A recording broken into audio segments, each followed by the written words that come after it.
at you.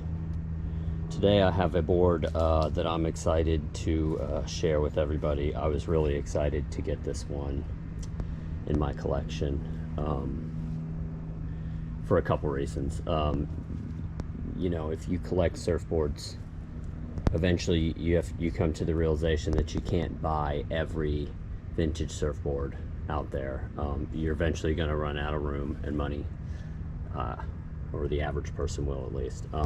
And so, you know, after I spent several years buying every board that I could find, I had to narrow my collection down, or what I was going after. And one of the main things that I like to collect is Florida boards, because I live in Florida. So then, you know, then there's style too, you know, longboards, shortboards, whatever. Well, one of my favorite boards to collect are these 70s, you know, single fin, kind of, not really not guns, just 70s single fin, you know, boards. It's kind of gunny, I guess. But so when I found this one, I was super excited because it checked a lot of boxes. The board's pretty rare too. I've done some research. I'll show you guys here. Let me lay it down. When I first saw this board, the guy told me, oh, I thought he said Nelson board. It's the guy is from Cocoa, and I immediately thought, oh, Tom Nelson. He has a shop in Cocoa. He's one of the best shapers around here. You know, I just thought it was like a vintage Tom Nelson board. But when I went to pick it up, the guy was like, no, this is Nelson. I think it says right here, Morris Nelson.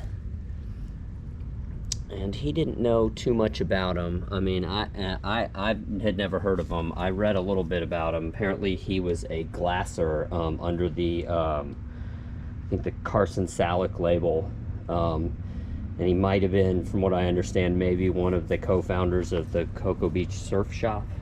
I read that somewhere. But other than that, I haven't come across much about him. I've only ever seen one other Nelson board. I didn't see it for sale. I just saw a picture of it online. So I was excited to get this one because it is a Florida board, and it's also a 70s single fin, which I love to collect. So, and I just love this color. It's actually my wife's favorite color. I don't know if the camera is gonna be able to pick this color up. It's just a great deep, like pumpkin orange almost. You can see it's got some repair damage here and there. The back is actually more beat up. The front is just beautiful. It's almost looks like a new board on the front. You can see it's got these killer pin stripes all the way around, and then even the logo looks like a pinstripe. Looks like I don't think it is. I think it's a lamb, but it looks like it's pinstriped. It's got this sweet kind of reddish tint along the stringer there. And one cool thing about this board, you'll notice, is it has no leash plug, which I actually like. I guess that's another reason why I was excited about this board. This is one of my favorite kind of boards to ride. I love riding these single fin boards, but I personally like surfing with a leash. This does not have a leash plug. So you can see what the previous owner did here. They just drilled a hole in this fin. I don't think this fin just looks like a crappy modern, probably plastic. No, it's not plastic. Fiberglass fin. It's nothing special, and I don't think it's period correct. And then you can see someone drilled a hole in the fin for their leash. And that's probably why the tail here has some damage, because, you know, you tie your leash to that and it gets drug around in big waves, and you can imagine there's going to be some damage. But overall, the board is in pretty good shape. I would guess this one was probably made in like 1970, 71, I don't know, early 70s. Like I said, I don't know much about Morris Nelson. I'd never heard of him before I saw this board. I was real stoked to get this board too, because I didn't pay that much for it. I don't remember what I paid for it, but it was only, I don't think it was even a couple $100. I remember I got it, I think I got this one in a on the west coast of Florida. I think I bought 4 or 5 boards from this guy at once at the same time, and this was one of them. Some of the other boards weren't as great as this one, but this was, I think there's 2 boards in that lot that made the deal for me, and I think the average I paid for them, like I said, I want to say I didn't even pay $200 for each, but I don't remember. But anyways, board is just super cool. I love the color. I'll probably never ride it, even though I really, really want to. I think all the dings, there's just some damage on the tail that, oh no, that's even been, it's been repaired. It looks ugly, but it's watertight. Probably could ride this, but I probably never will. It'll just sit on the rack. So, anyways, y'all,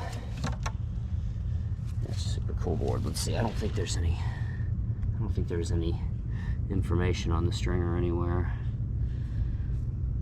Yeah. Anyways, y'all, if you have any idea who Morris Nelson is, I would appreciate some more information. I'm not going to sit here and claim that I know everything about all the boards in my collection. I try to do my research, and I thoroughly enjoy collecting the boards and researching them, but I don't know everything about them. And the only thing I know about this guy is what I read online. I usually when I come across boards, I've at least heard of the, heard of the brand or the label or whatever, but I'd never heard of him before. So I don't know if, and like I said, I've only ever seen one other board with his name on it. So, I don't know. I guess he didn't make that many boards. Like I said, I read that he was a glasser, but maybe he wasn't a shaper for very long. So, anyways, y'all, I hope you enjoyed. I hope you enjoyed the find here. Like I said, these are just, I just love these 70s single fin boards. So cool. Anyways, yeah, like I said, I hope you enjoyed the find here. If you do have any more information about Morris Nielsen, I'd appreciate it. Again, this is not Tom Nielsen. Tom Nielsen is from what I understand, is a great shaper. I actually have one of his boards in my collection, or as a rider, not in my collection. But he's a great shaper too. But this guy is Morris Nielsen, and apparently he was in Cocoa Beach too. So if anyone has any more information about him, I would appreciate, if you post down below. Until next time, everybody out there, take care.